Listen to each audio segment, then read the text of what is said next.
And we've now got to the point to where we hire without me meeting people. Yeah. And I think that works better. Yeah, they accepted the job. Just joking. Well, I just always feel awkward with it because I'd just rather meet as I think my worst skill of anything that I have to do in business is hire people. Let's be honest. When, like, at Omni, does Mr. Rowling himself interview people? No, he doesn't. He has people that he hired to do that job. And the same thing goes for you. 1, 2, 3, go. Jennifer Hardy, har har. Believe it or not, Welcome to the Lawyer Dana Show. the Lawyer Dana podcast. Wow, we have a lot to talk about. Da-da-da-da-da. Then we're going to do it right after this. And da-da-da-da-da. Welcome to the Lawyer Dana Podcast. Welcome to the Lawyer Dana podcast. Yes, welcome. With Jennifer Hardy, har har. And we're on episode we don't even know. We don't know. And our audio has been improved. I hope you enjoy it. Yes. I hope it actually works. Yes. We've improved to better quality mics. The lapels just weren't working. So I saw you on Wednesday. You did? Yep. But I haven't yeah. seen you since Wednesday. So today is my first day seeing you. Yeah. So you're blonder. Well, I thought you had a good look. Yeah. So you're trying to copy me. Yeah. Yeah. I was like, I remember when I used to look like that as a kid. Yeah. yeah. So are you trying to join a boy band? I had my hair colored and they turned me red. I know. Yeah. And so I was going going to to get tell away you from when we red. were at Jared Julian's office. Yeah. I literally was looking at you and him, and I was like, "Oh my gosh, they have the exact same hair Yeah. color." We are pretty are funny. like brothers. But I didn't want to say anything. But I was like, "Oh man." That's the thing that you didn't want to say? Of all the stuff that we said that day? Yeah, exactly. We have had a crazy We've had what you call crazy a week. hell of a week. Yeah. Yes. Yeah, we had a heck of a week, man. Yes. We had it's been a lot. Yep.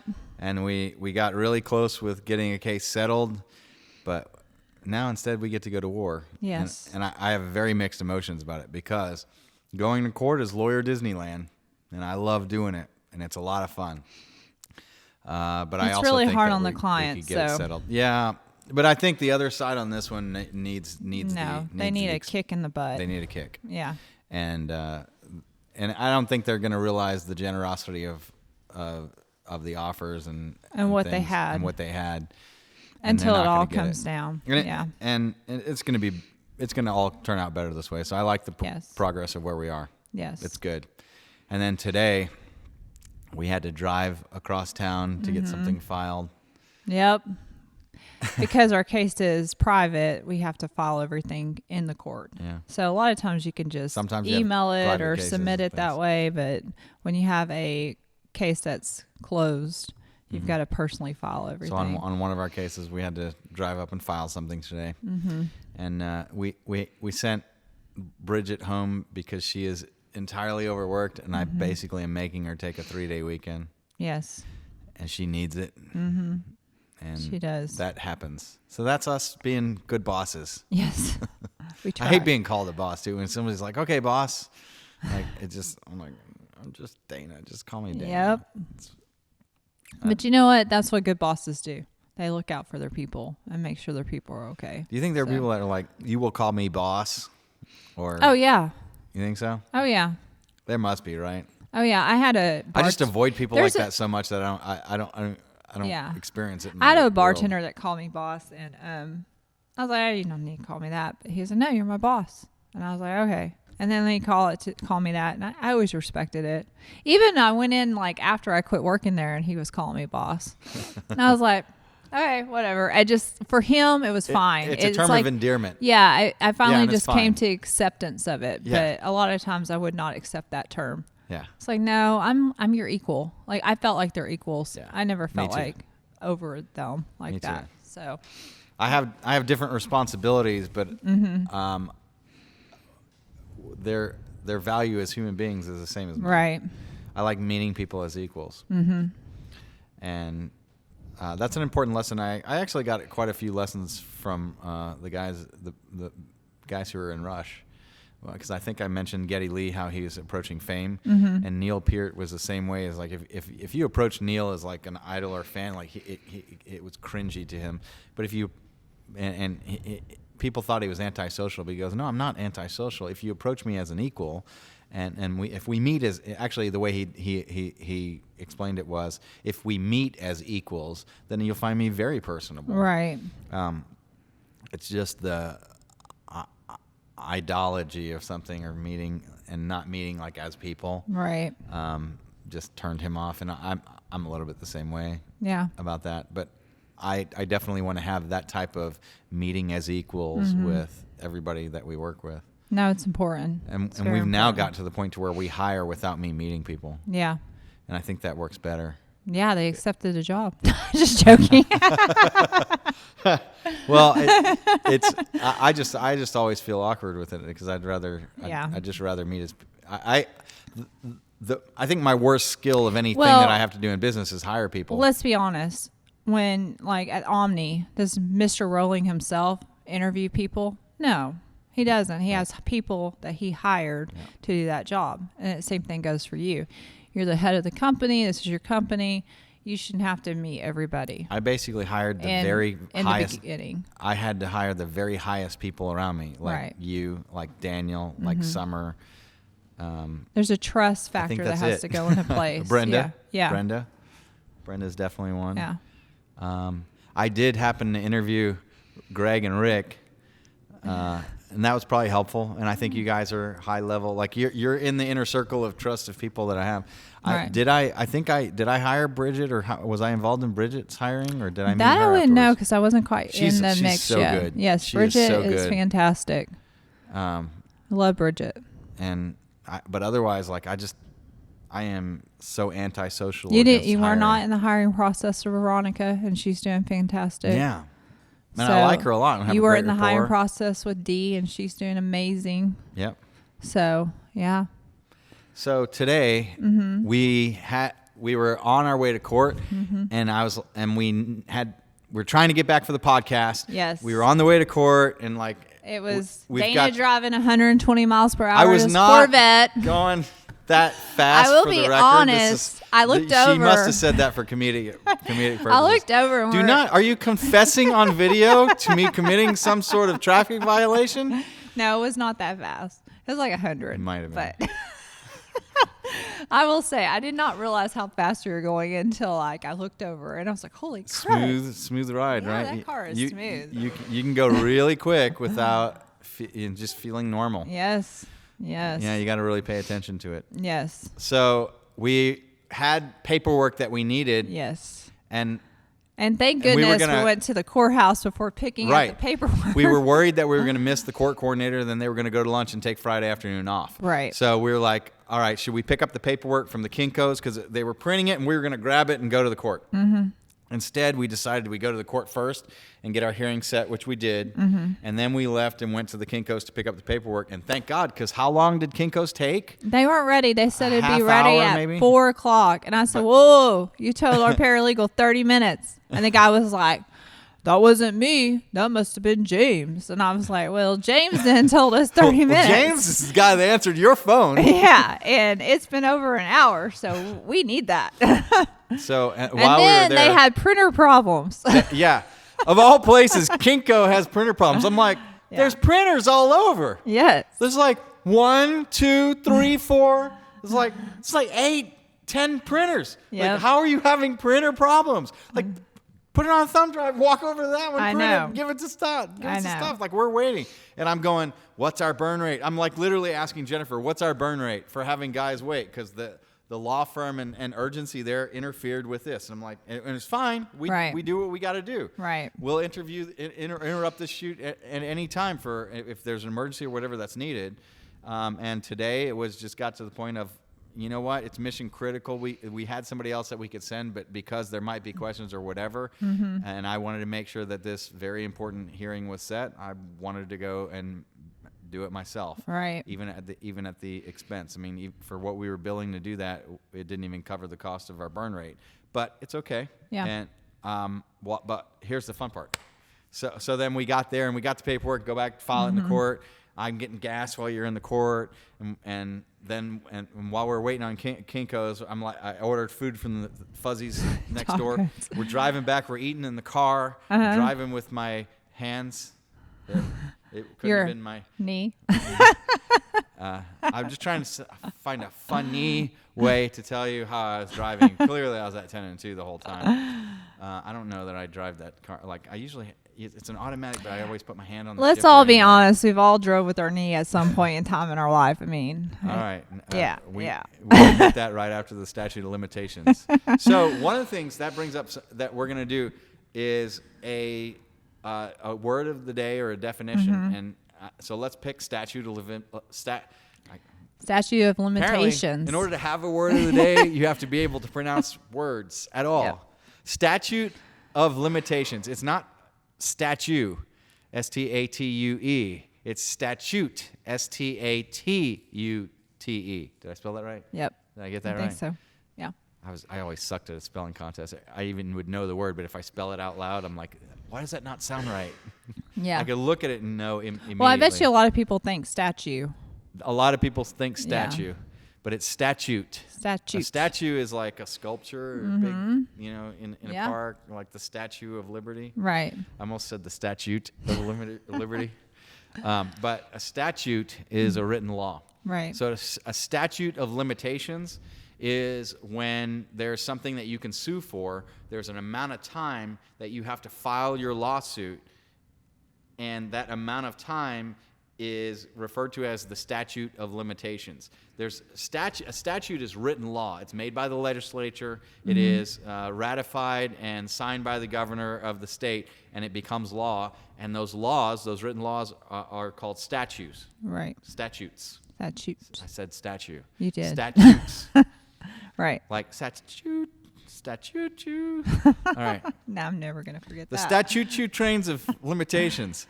So know thy limitations. Okay. But limitations means you have a time limit. Time limit. That you can file. And the statute of limitations for each different thing is very different. So some of them are 60 days. Some of them are 30 days. Some of them are 90 days, 120 days. Some of them are 1 year, 2 year, 4 years. Some things are 20 years. In general, like for example, in Texas, murder has no statute of limitations, I think. At least that's what the law used to be. Yeah. And so every different crime, every different civil lawsuit, there's an amount of time that you have with which to bring the lawsuit. And so like, and there's some things like, for example, some lawsuits have to be brought within 6 months, or sometimes they'll say 180 days, and you have to check. Well, there is a difference between 6 months and 180 days because of the number of days in each month. Right. And so, Well, that's good information. that's Because a lot of so people that's the don't word know of the day. those. Yeah, a lot of people don't know that. I mean, I'll be honest with you. I took a guess before you told me. I was like, limitations, it's got to be like a time frame. But statute, I did not know. So the word of the day. Should we do like a Pee-wee Herman thing where you say the word of the day and it's and all the bells The and word whistles? of the day. And the TV grows some arms and jumps Yeah. around. So while we were out, I think there's a song. It's like the word of the day, the word of the Is day. there? I forgot what. It's some kids show. They do that. It's not Sesame Street. It's something. It's like clicking in my brain right now. I'm trying Pee-wee to think. Herman. No, it wasn't Pee-wee Herman, No. but yeah, I Pee-wee's remember. Playhouse? I remember Pee-wee's Playhouse. remember that? Oh yeah. So Oh yeah. Was while- never the biggest fan of it, but I remember While it. we were at Kinko's, I realized, you know what? They actually have a really good curated business book list. And since I read a lot of books, I was like, I'll go ahead and knock out the next month or two's worth of book shopping right now. So we have The Art of Persuasion by Bob Berg. I have read The Go-Getter by Bob Berg. No, it's not The Go-Getter. It's The Go-Giver, Okay. which is a remarkably good concept. Bob Berg also wrote a short essay on how to write complaint letters that are effective, persuasive complaint letters. And so Okay. when I saw this, The Art of Persuasion by Bob Berg, I was like, oh, I got to see this. Yeah. Because The Art of Persuasion, that's all we do as lawyers, is persuade people of stuff. And that's what salespeople do. You're persuading, but persuading and selling, I could probably do an entire podcast on what's the difference between persuading and selling. But the gist of it is I mean, selling is something that a lot of people think that either persuading or selling is something that you do to someone. And that's wrong. Selling is something that you do for someone, because a good salesperson will say, oh, I understand the problem that you need. Here's the resource, and here's the price of the solution for your problem is X. And they go, okay, great. And then you make the transaction, and then I've solved their problem. Right. But like somebody wants to learn how to, somebody wants a book to read to their kids, like a kindergartner's book. Like The Art of Persuasion by Bob Berg probably maybe fit for them. I don't know, but probably not. Like if you're looking for like a Mickey Mouse kids book, and I go, hey, you definitely need this book for that. It's not the right fit, and I shouldn't be trying to persuade them to buy this book. I'm going to be honest with you. I don't think my 5-year-old would sit through The Art of Persuasion. Right. But a good salesperson won't put the wrong product or service to the wrong person. Right. A lot of people think that selling is that. Right. Is putting the wrong, I got something I got to sell, and I'm going to make you buy it, and even if it's not right for you. That's not what good salespeople do. Right. Good salespeople go, no, this is not for you. No, and they won't sell it to you. Like, so, but anyway. Shouldn't a great salesperson just learn about their person? You learn about the customer. Exactly. And then you find the right product for them and then make them happy. Yes. That's what real selling is. Yes. So this is a book that I want to read, and I'll come back and we're gonna on this podcast we're gonna basically do book reports. We're gonna talk about the book. So welcome back to Dana's Book Club. Me and Oprah, we're like really into the book club. All right, the next one, Other People's Words, and I was like, Other People's Words, Wisdom for an Inspired and Productive Life by Seth M. Siegel. And one of my favorite Jewish doctors, his name is Siegel, and so you had me at Siegel. No, I'm kidding. Jeffrey Siegel is a psychiatrist, psychologist, really smart guy, really good guy, and I've worked with him in a few cases.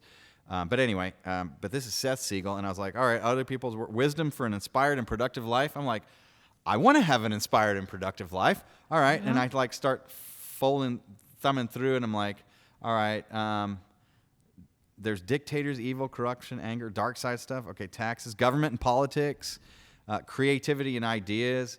There is a thought that stops thought. That is the only thought that ought to be stopped. And I was like, okay, I read through a couple of these. Responsibility, there is no such thing as a free lunch. If someone has to eat meat, someone has to do the slaughtering. Isaac Bashevis Singer, the no such thing as a free lunch was Walter Morrow. I almost said Walter Matthau. Walter Matthau. Can I not talk today or what? I love this. Is the worst day. Walter Matthau? Yes. I Grumpy like Old Men. The fault, dear Brutus, Best movies. is not in our stars but in ourselves. William Shakespeare. So, and I was like, all right, this looks like a good book to read. That'll improve me. So I got that one. Next, As the Printer is Broken, Real Estate Investing 101.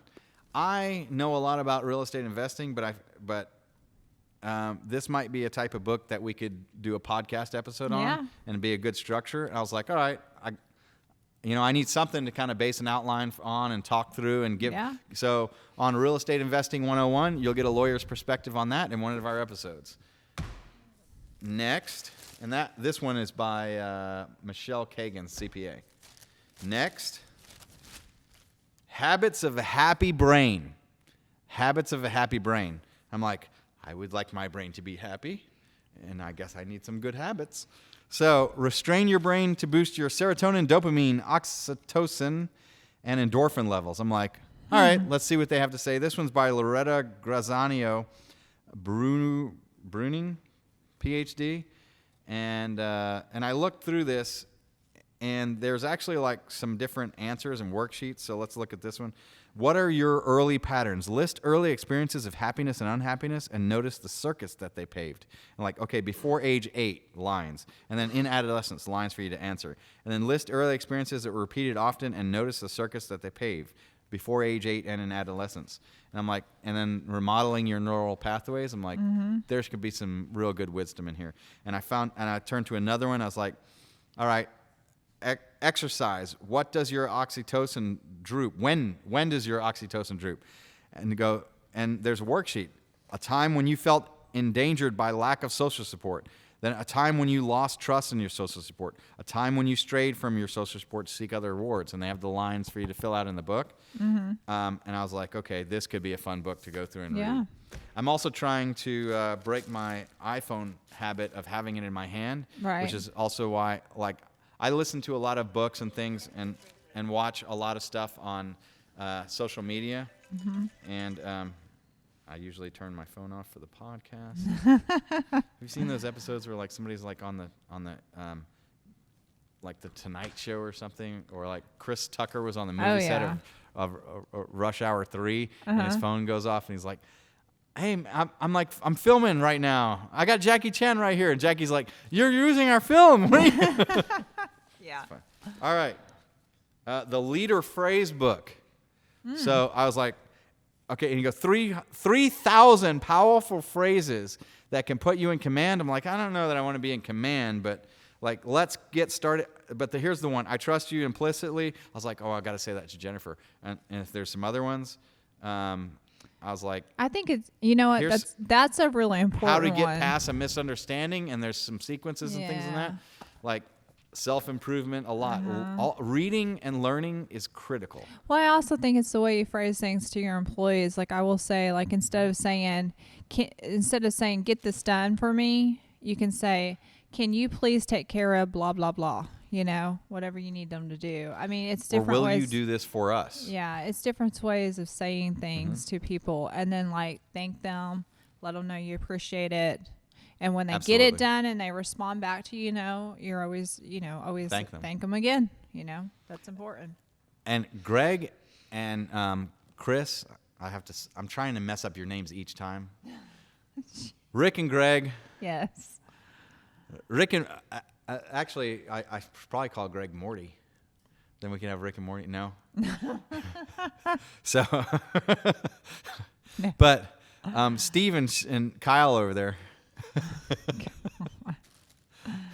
At least I didn't do like Sarah and Shirley. Eventually, I might have to get to girls' names. But they pointed out something. At the end of the last podcast, I was like, I just had this really deep sense of appreciation for him, and I was like, I just want to tell you guys, I really appreciate y'all's help, and I really, really do. And then at the end, there, guy, you tell us that every time. I'm like, I do. You do. I really? I do hear you say like that. I still. I'm like, okay, maybe, and that like it's embarrassing to it, but I really do, and I really appreciate all the people that we work with. I don't look at it like they work for us. I look like they work with us. You're a caring person because you got me this book called A Healthy Brain for Life. So I like buy this whole thing, and I'm like, here, I bought this for you. You're like, here's your gift. I need you to keep this real strong for a very long time. Yeah. So your mom has Alzheimer's, right? Yes, Yeah. And I was like, has I need this to work for a long time. Yes. Yes. I'm heavily invested in Jennifer. Me too. I was like, what was that book, like $10 or $15 or something, whatever it is. I didn't even care what it was. I was like, if this helps and works, then good. You'd be surprised how much I Google about this stuff. Oh, so, good. Yeah, I am. So that's by, is that Richard Furman? Richard Furman. Oh, and this MD. one, this phrases book, Patrick Elaine. So we'll see how that, because that one looks good. Here's another book, Secrets of Great Leaders. This is by Carol O'Connor. Was he Archie Bunker? No. No, I don't think Is it so. O'Connor or Carol Connor?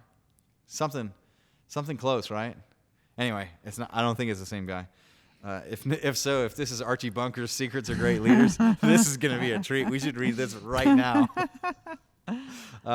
Examine your own behavior. Yeah. So I do that a lot.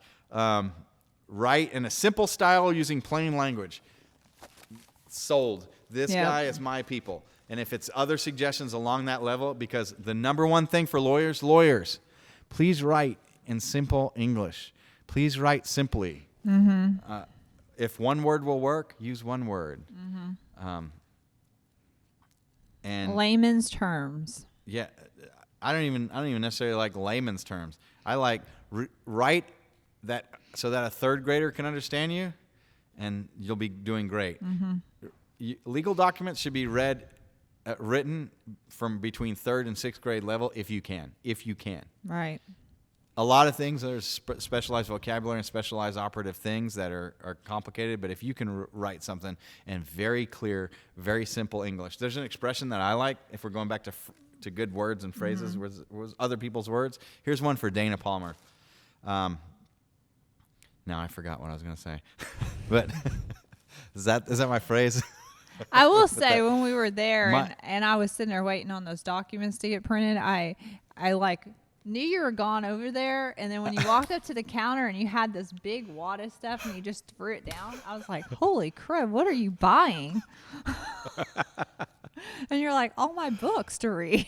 Like, okay. So like this summer's reading list. Yes. And I bet these I'll get through like pretty quickly. I've read quite a few books. I'm a very big fan of books because you can absolutely improve yourself and improve your attitude and your atmosphere. And like for us to give a lot of good positivity through this podcast, like a lot of the stuff is coming out of these books, right? And sharing information and wisdom. And why not use these as the outline for things that we're going to share? Yeah. But I bet when I watch the podcast back, I'll see what I was going to say. Sometimes my tangents, I get off and forget it. I think it's basically like that. Oh, I know what it is. There's a phrase, and I didn't come up with this, but the phrase is, if I had more time, I would have written less. And the reason why is you condense down all these long explanations to something like, oh, this is really simple. Like I've written pages of pages that could be boiled down to, yes, send in an email. So I always come back and simplify. Right. Okay, so secrets of great leaders. Let's see if we can tolerate uncertainty. That's welcome to my world. It takes a lot of nerve and courage to wait and have the patience. And like even with our podcast, I mean, we don't have anybody really watching it yet. I mean, a little. And we weren't really wanting to promote it very much, or I don't know, yes and no. Right. But we had sound issues as we've improved. And so we're going to get to a certain level to where it's like, okay, we got something really good here. And the archival old stuff, like I kind of want, it's almost a like episode 1, 2, and 3 aren't that good, and so we're gonna start on 4, 5, and 6. I actually thought episode 1 was good. I liked episode 1. You did? Yeah. How many have you watched? Honestly? Yes. Like 2. I know it's bad, but I've been extremely busy these days. I've watched a few. I do need to sit down and watch them. There's been a few of them that I really liked.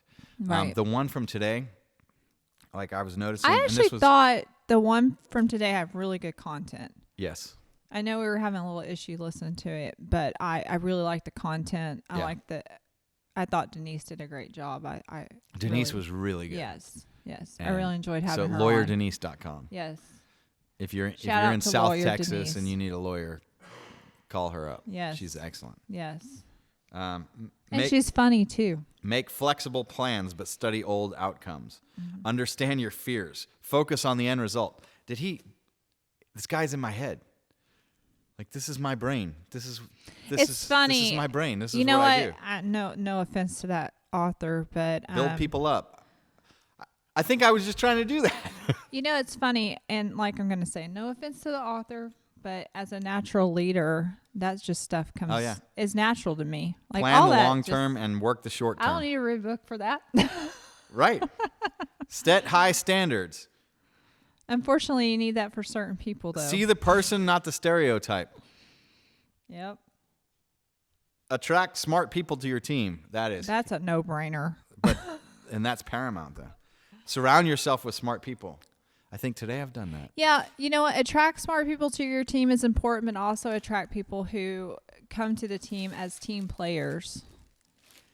You need team players on your team. You don't need people that are thinking they're too good and they know everything. Because if you have a know-it-all on your team, that is bad. I agree. And you know what I know? is that it's time for us to end this episode, and we'll see you in the next episode. Yes, like our I'm going to page. pick up immediately right back on the rest of this bag. So stay tuned to the Lawyer Dana podcast. Like and subscribe, and Yes, we will see like our you page. in the next episode with me and Jennifer Hardy Har Har. The Lawyer Dana Podcast.